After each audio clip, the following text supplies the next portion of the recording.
लाल सागर में हूतियों का आतंक लगातार बढ़ता जा रहा है। अब यमन के हूती लड़ाके सीधे इजराइल पर हमले को उतारू हैं। लाल सागर में हूतियों के हमलों से शिपिंग सेवा को तगड़ा झटका लगा है। कमर्शियल जहाज़ों को लंबी दूरी तय करते हुए आगे बढ़ना पड़ रहा है। हूतियों की हेकड़ी निकालने के लिए अमेरिका और ब्रिटेन कई देशों के साथ मिलकर अभियान चला रहे हैं,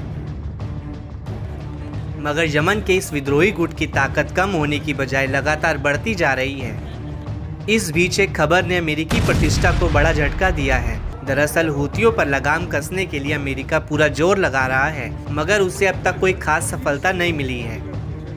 इस दौरान अमेरिका ने खरबों रुपए पानी की तरह बहाते हुए हूतियों को काबू करने की कोशिश की, मगर बेलगाम हूती लड़ाके लगातार इजराइल की मुश्किलें बढ़ा रहे हैं, साथ ही लाल सागर पर कब्जा जमाए हुए हैं।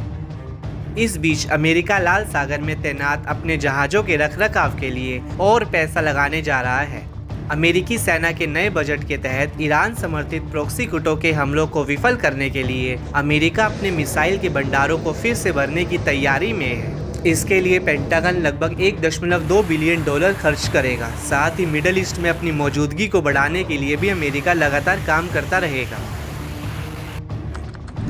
रिपोर्ट्स के मुताबिक समुद्र से लॉन्च की जाने वाली RTX कॉर्प स्टैंडर्ड मिसाइल 3 के ब्लॉक 1B के लिए करीब $190 मिलियन खर्च होंगे। वहीं करीब $8.5 million air to air AIM-X sidewinder मिसाइलों पर खर्च होंगे। इसके अलावा मिडल ईस्ट अभियानों के 1 साल के अनुमानित खर्च का सबसे बड़ा हिस्सा USS बाटान एम्फीबियस असॉल्ट जहाज और USS Eisenhower carrier strike group के जहाजों के रखरखाव के लिए $300 मिलियन खर्च हुआ। अमेरिकी वायु और नौसैनिक सहायता के लिए $16,000 का बिल है, ताकि आत्मरक्षा अभियानों में सहायता के लिए फ्लेयर्स को फिर से भरा जा सके।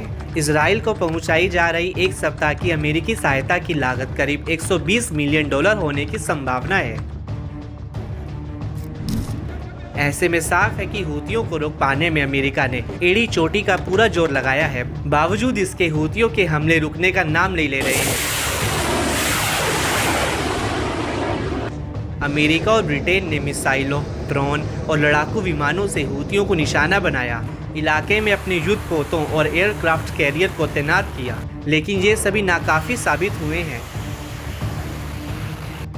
इसके उलट हूतियों ने लाल सागर से होने वाले व्यापार को ठप कर दिया है। हूतियों की असल ताकत ईरान का समर्थन मिलना माना जा रहा है। हूतियों के पास लंबी दूरी की मिसाइलें हैं। ईरान ने पिछले एक दशक में उन्हें बैलिस्टिक मिसाइलों, क्रूज मिसाइलों और कई खतरनाक हमलावर ड्रोन से लैस किया है।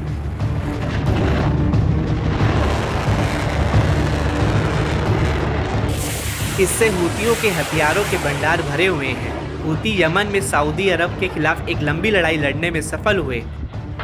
ऐसे में उन्हें एडवांस हथियारों वाले देशों के खिलाफ लड़ने का अनुभव है।